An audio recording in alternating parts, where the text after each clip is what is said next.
Sebenarnya tren kabur aja dulu dari kacamata BP3MI itu seperti apa sih? Jangan sampai hashtag kabur saja dulu itu menimbulkan dorongan atau keinginan bekerja ke luar negeri secara unprosedural ataupun ilegal. Pengen kerja di luar negeri tapi ujung-ujungnya kena tipu. Apa yang harus sebenarnya kita periksa? Sah-sah saja bagi warga negara Indonesia bekerja ke luar negeri itu untuk demi mendapatkan penghasilan yang penghasilan yang jauh lebih besar. Kenapa semakin kesini banyak orang, Gen Z terutama, pengen kerjanya di luar negeri? Emang nyari kerja di Indonesia cukup susah, Pak?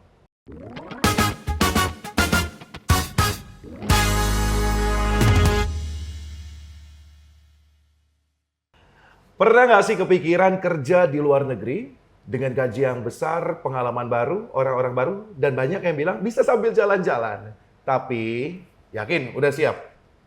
Kali ini kita langsung akan bincang dengan Kepala BP3MI Provinsi Lampung. Assalamualaikum, Tabipun Bapak Fauzi. Waalaikumsalam warahmatullahi.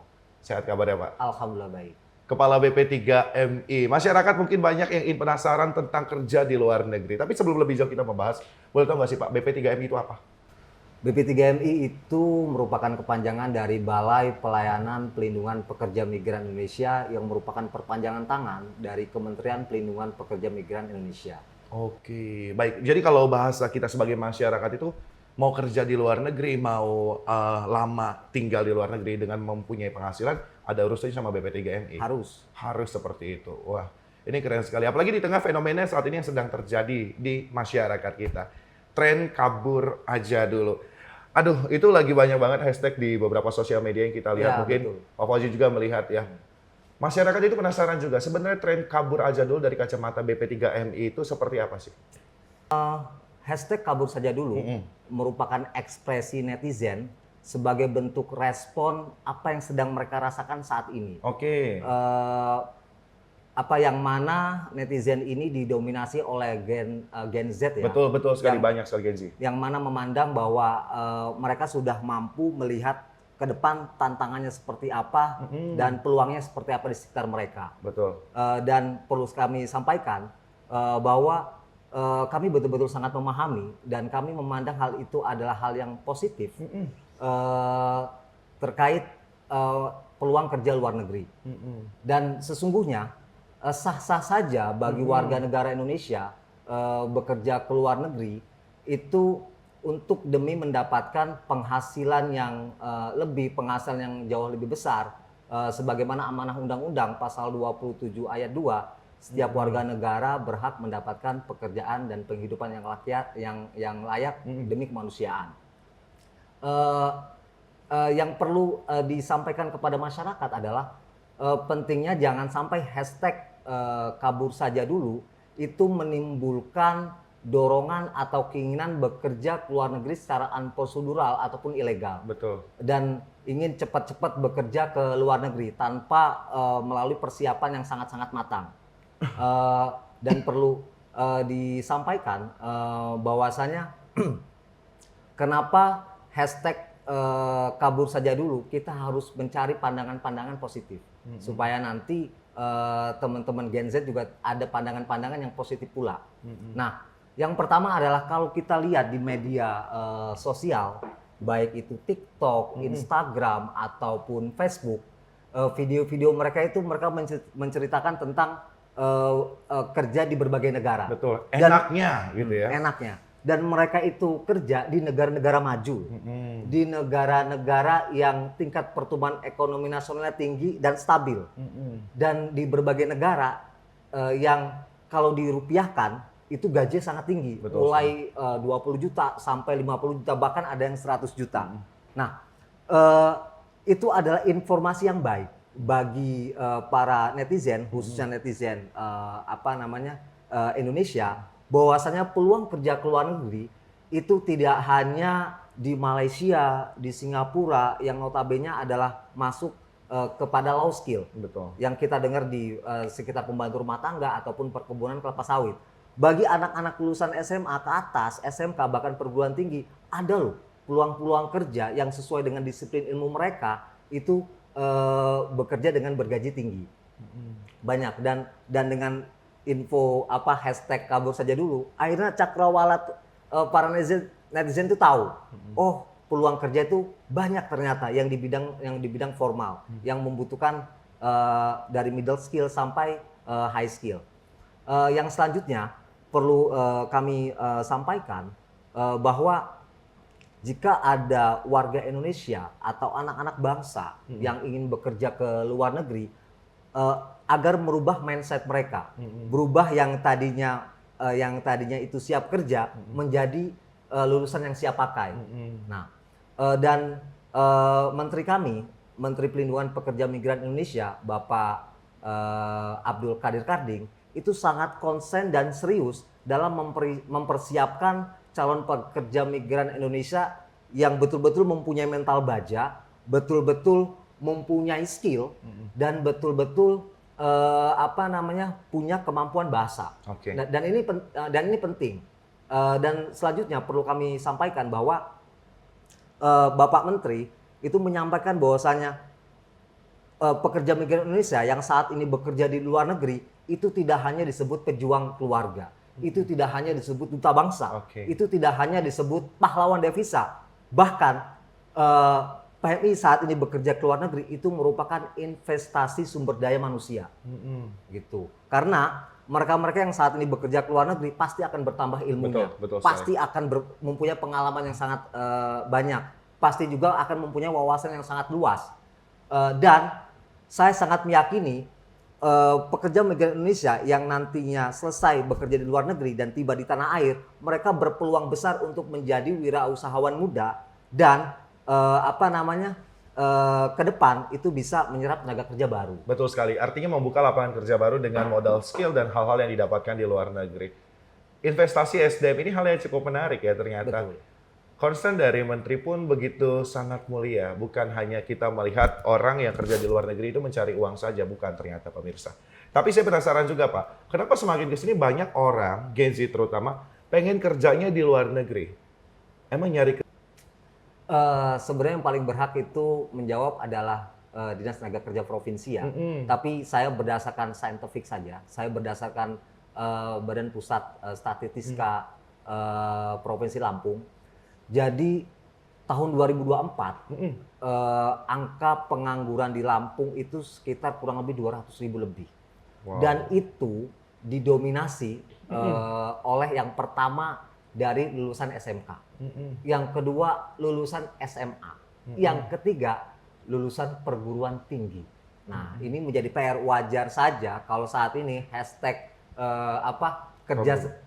kabur saja dulu itu lagi trending. Karena fakta dari BPS menyatakan bahwasannya sumbangsi terbesar pengangguran di anak-anak SMK, di anak-anak SMA, bahkan di teman-teman kami yang di perguruan tinggi. Ini menjadi konsen kita. Dan terkait masalah apakah benar banyaknya pengangguran di daerah-daerah atau khususnya di Provinsi Lampung, itu kita bisa lihat dari kalau misalnya ada penerimaan CPNS berbondong-bondong, hampir semua ke sana. Betul sekali. Gitu. Mungkin itu yang perlu kami jawab sesuai dengan BPS saja. Benar sekali. Artinya ini menjadi tugas juga bagi kita semua untuk menyelamatkan diri masing-masing. Kita tidak menyalahkan fenomena hashtag aja dulu, karena mungkin dengan pola pikir mereka, pola pikir apalagi teman-teman yang lulus dengan strata pendidikan yang semakin tinggi, pasti punya penghasilan lebih tinggi adalah harapan setiap orang. Bahkan Mas Niko, ada beberapa saudara-saudara kita yang dari Provinsi Lampung, padahal mereka itu sudah bekerja. Tetapi ternyata mereka tidak cukup untuk biaya hidup.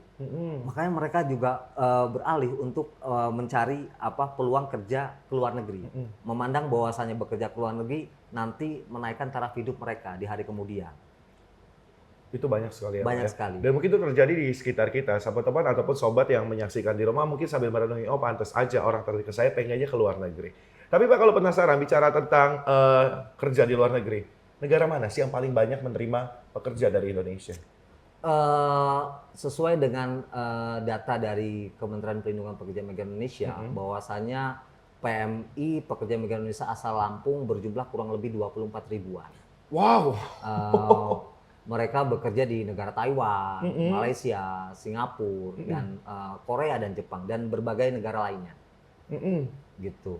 Dan ke depan kami akan konsen untuk nanti banyaknya masyarakat kita, banyaknya anak-anak muda kita, banyaknya generasi muda kita, jika mau bekerja ke luar negeri, itu bekerja di negara-negara maju, di negara-negara yang pertumbuhan ekonominya itu tinggi dan stabil, yang betul-betul membutuhkan skill dan betul-betul mereka memang ke depan itu punya karir yang sangat bagus, gitu, dan gajinya pun tinggi. Tidak lagi kita banyak menempatkan tenaga kerja kita atau pekerja migran kita itu ke sektor low skill, pembantu rumah tangga dan lain sebagainya.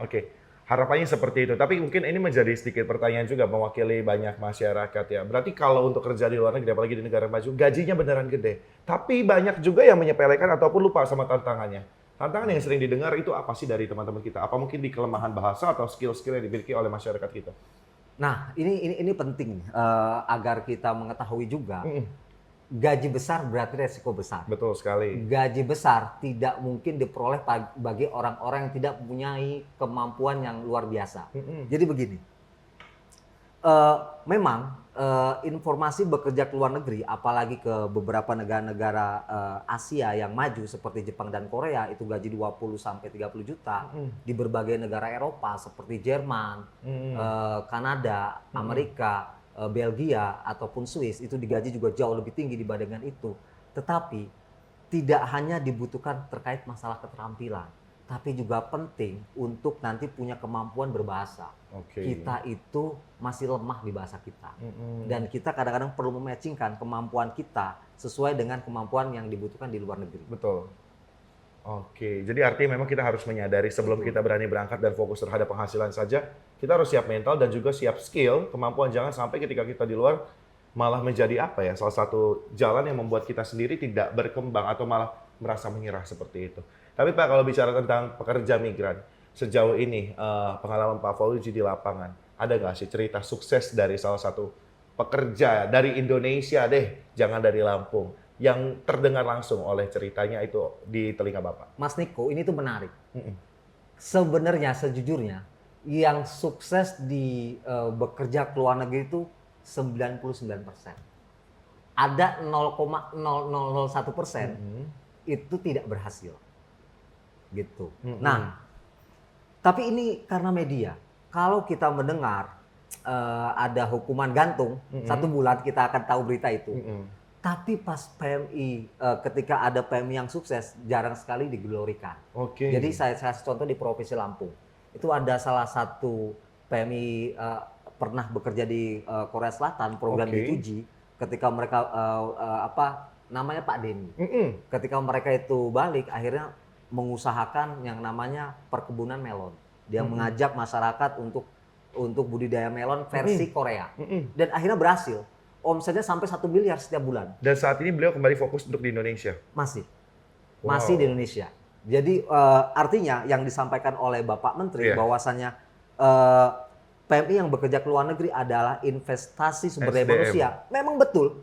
Dan itu mereka menggunakan teknologi atau ilmu-ilmu yang ketika bekerja di Korea dia terapkan di Indonesia. Dan itu berhasil. Apalagi dengan kekayaan alam Indonesia sendiri ya, dengan tanah yang ada di sekitar kita itu sebenarnya potensinya sangat besar sekali. Dan masih banyak yang lainnya, belum kita dengar di daerah-daerah lain. Jadi kalau bicara kesuksesan itu bukan tentang penghasilan uang saja, tapi seberapa besar pembelajaran yang bisa aplikasikan kembali di masyarakat kita. Nah, ini juga perlu Mas Niko untuk kita betul-betul memahami. PMI ini sering disebut pahlawan devisa. Gitu. Tetapi terkadang PMI ini dipandang sebelah mata. Mas Niko bisa bayangkan, PMI kita, remitasi kita, uang kiriman kita setiap tahun itu kurang lebih 270 triliun. Nah, secara makro bayangkan, kalau tidak ada devisa dari PMI, remitasi dari PMI, yakin nggak saat ini itu rupiah kita sekitar 15-16 ribu? Bisa jadi 20 ribu. Iya, cukup sulit pastinya. Betul. Nah, itu adalah yang pertama. Yang kedua, anak-anak muda kita yang saat ini bekerja di Korea, Jepang, atau di negara-negara Eropa, mereka ini berpeluang untuk menjadi wirausahawan muda di hari kemudian. Karena mereka bayangkan, mereka bisa digaji sekitar 20 sampai 30 juta. Di Jepang saya kasih contoh itu digaji kurang lebih 22 juta. Itu belum dengan lembur. Fantastis sekali. Mas Niko bisa bayangkan kalau dia kerja selama 3 tahun dengan gaji 22 juta itu kurang lebih akan mendapatkan selama 3 tahun itu 750 juta lebih. Oke. Bayangkan anak muda baru usia 22 tahun atau 23 tahun tiba ke Indonesia bawa uang lebih daripada setengah miliar. Dan kadang-kadang banyak anak-anak muda kita itu perlu menghitung yang namanya efektif dan efisien. Anak-anak muda kita yang saat ini bekerja di Jepang itu selama 3 tahun sama seperti kerja di Indonesia itu 21 tahun. Oke. Mereka UMR di sini kan rata-rata 3 juta. Betul. Mereka digaji di sana belum dengan lembur 22 juta. Oke. Ya kan? Kalau perbandingan berarti 1:7. Berarti 3 tahun di sana, 20 tahun di sini. Ini sangat menginspirasi, terutama bagi saya. Apa saya harus keluar negeri juga? Tapi kalau bicara tentang mau keluar negeri atau kerja di sana apa sih yang harus kita cek terlebih dahulu supaya kita tidak kena tipu? Karena banyak yang terjadi di masyarakat kita. Mohon maaf, apalagi teman-teman yang minim literasi, mungkin teman-teman mohon maaf di daerah 3T. Pengen kerja di luar negeri tapi ujung-ujungnya kena tipu. Apa yang harus sebenarnya kita periksa? Betul Mas Niko. Yang kena tipu itu banyak ya. Kita biasanya karena kita sudah booming dengan media sosial, mereka melihat bahwasanya ada media sosial kita harus curigai yang sifatnya perseorangan. Oke. Nah itu yang berbahaya, informasi dari orang perorangan. Nah perlu dicek kalau mendapatkan informasi peluang kerja lewat media itu harus melihat ini perusahaannya ada nggak, ini perusahaannya bener atau enggak, gitu. Atau yang paling mudah sebenarnya itu bisa melihat di website kita di cisco.p2mi.go.id. Oke, apa yang bisa diperiksa, Pak? Nanti di situ akan ada beberapa perusahaan-perusahaan resmi. Oke. Gitu. Jangan sampai nanti ada muncul di TikTok, wah ini dipercaya. Ada muncul di Instagram, ini dipercaya. Lebih percayalah kepada informasi dari pemerintah. Oke. Artinya harus cek dan juga cross check ya. Jangan sampai sembarangan dan jangan katanya. Karena masyarakat kita tuh enggak kok katanya aman. Seperti itu ya Pak ya? Ada hal yang menarik Mas Diko. Apa tuh? Dulu hanya lulusan SD dan SMP yang sering ketipu karena bujuk rayu calo. Betul. Sekarang lulusan S1 saja sudah banyak yang ketipu. Contoh yang kemarin kasus di Kamboja dan Myanmar, judi online. Itu kan penipuan juga. Lulusan S1 bisa-bisanya anak-anak sarjana itu ditipu. Nah ini kan berbahaya gitu. Sangat menakutkan ya. Artinya kita cukup sulit gitu loh. Karena tadi pengaruh kekuatan sosial media yang cukup besar juga. Kita bukan fokus melihat pendataan ataupun apa yang resmi dari pemerintah, tapi melihat yang seliweran aja di sosmed dan kita percaya. Dan hati-hati, ini pesan untuk teman-teman. Tapi mungkin ada teman-teman juga yang udah seliweran, udah tahu ilegal, berani berangkat. Nah, apa resikonya sebenarnya bagi mereka yang berani berangkat secara ilegal? Karena mungkin bagi mereka yang berani berangkat secara ilegal tuh kayak, udahlah biar nggak ribet, gue yang penting berangkat aja. Nah, apa resikonya? Banyak Mas resikonya. Paling ditakuti biasanya seperti apa, Pak? Saya mulai dari yang temeh-temeh. Oke. Pertama pasti gaji akan tidak sesuai dengan pembayarannya. Oke. Jadi dibilang nanti dikasih 20 juta, padahal cuma dikasih 2 juta. Wow. Yang kedua, rentan eksploitasi. Gitu. Jadi biasanya kalau karena perempuan itu rentan, kalau nggak nurut dipukul, disiksa, dijadikan seperti budak, betul-betul budak. Bahkan yang sudah kemarin banyak PMI ilegal dimasukin untuk dipulangkan itu juga susah, gitu. Banyak sekali kerugiannya. Nah, yang lebih parah lagi kalau dia nanti putus komunikasi. Oke. Berangkat di sana ilegal, tiba-tiba di Indonesia sudah 20 tahun lupa jalan. Karena kemarin kami sempat mengantarkan PMI bermasalah. Dia bekerja ke Malaysia secara ilegal sampai 15 tahun akhirnya lupa jalan karena berangkat keluar negeri secara ilegal dan hasil mereka hanya untuk bertahan hidup dan akhirnya yang dibawa apa Pak? Nggak ada. Wow. Bahkan tanda kutip ya, mohon maaf, sampai celana dalam pun dia nggak bawa. Astaga. Gitu dan itu betul-betul sangat berbahaya, hanya dipandangkan kasat mata kita. Hasil mereka yang ada di dompet nggak ada. Semuanya diambil oleh oknum-oknum polisi yang ada di luar negeri. Dan itu betul-betul sangat berbahaya. Oleh karena itu kami betul-betul sarankan dari pemerintah kalau mau bekerja ke luar negeri betul-betul bisa mendatangi Dinas Tenaga Kerja Kabupaten Kota ataupun Dinas Tenaga Kerja Provinsi ataupun ke BP3MI. Karena begini, di kalangan masyarakat itu sekarang lebih percaya kepada calo yang notabene keluarganya dibandingkan aparat pemerintah. Betul. Nanti ketika ada masalah kabur nih keluarganya, gitu larinya lagi nanti ke pemerintah. Okay. Tetapi kita memang perlu edukasi ke berbagai daerah, edukasi di berbagai desa, edukasi ke aparat desa terkait masalah bahayanya terjadi pemberangkatan secara ilegal. Oke, itu yang harusnya kita fokuskan. Pemerintah itu menyediakan banyak fasilitas tuh secara gratis loh. Jadi teman-teman jangan sampai termakan bujuk rayu calo-calo ataupun orang terdekat, tetangga, saudara yang ternyata itu membahayakan bagi masa depan sobat yang ada di rumah. Tapi Pak, kalau tadi ya untuk melihat beberapa PT dan juga mungkin lowongan-lowongan kerja resmi lainnya, semua bisa dicek di websitenya BP3MI. Mungkin bisa dikasih tahu lagi Pak website ataupun beberapa sosial medianya. Terkait website, kita bisa membuka di website siskop2mi.go.id. Juga bisa nanti bisa lihat di Instagram kita BP3MI Lampung. Juga kalau masih kurang puas, bisa juga datang kantor kami. Karena kantor kami juga ada layanan khusus terkait job info, peluang-peluang kerja mana saja yang bisa diambil oleh anak-anak muda kita. Khususnya di luar negeri ya Pak? Di luar negeri. Tetapi yang paling penting adalah sebelum nanti bekerja informasi kerja ke luar negeri, mohon dipersiapkan kemampuan bahasanya, skillnya, dan mentalnya. Nah ini mental ini penting ya, karena banyak PMI saudara-saudara kita yang bekerja ke luar negeri, karena mentalnya belum kuat, mendengar keluarganya tanda kutip ya, ada bermasalah, lagi meninggal dunia ataupun sakit dan segala macam, dia juga ikut sakit karena kepikiran. Oleh karena itu bekerja ke luar negeri sesuai dengan arahan Bapak Menteri, bahwasanya harus dipersiapkan 3 hal: mental yang kuat, skill yang mumpuni, dan kemampuan berbahasa asing. Luar biasa. Artinya itu yang harus kita fokuskan, jangan sepelekan terlebih dahulu. Jadi kalau untuk mereka yang punya keinginan buat kabur aja dulu saat ini, apa yang harus mereka pikirkan? Ini ya, hashtag tersebut kan kesannya konotasinya negatif ya. Karena kabur itu adalah sebuah pekerjaan yang orang itu dipandang tidak punya mental. Betul. Lari dari keadaan. Oleh karena itu, saya mau menemani hashtag tersebut. Oke. Jadi kerja saja ke luar negeri, atau kerja ke luar negeri, atau yang biasanya disampaikan Pak Menteri itu pergi migran pulang juragan. Pergi migran pulang juragan itu harus kita ramaikan lagi deh Pak ya. Betul.